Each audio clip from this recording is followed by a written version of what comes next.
Hello everyone, welcome back to the channel. In this video we dive into best Kraken tax reporting tips. So here's the breakdown. Handling tax from crypto trading on Kraken doesn't have to be complicated. First, use Kraken export features to download your full trading history.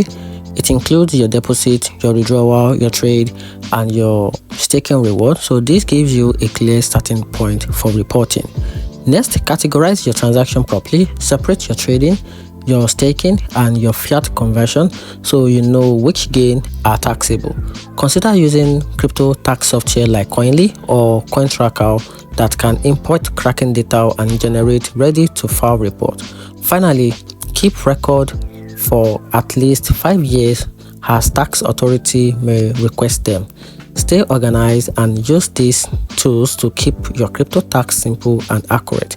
If this helped you, like the video, subscribe for more easy crypto tips, and comment which tax tip you would like to use first. And that's it.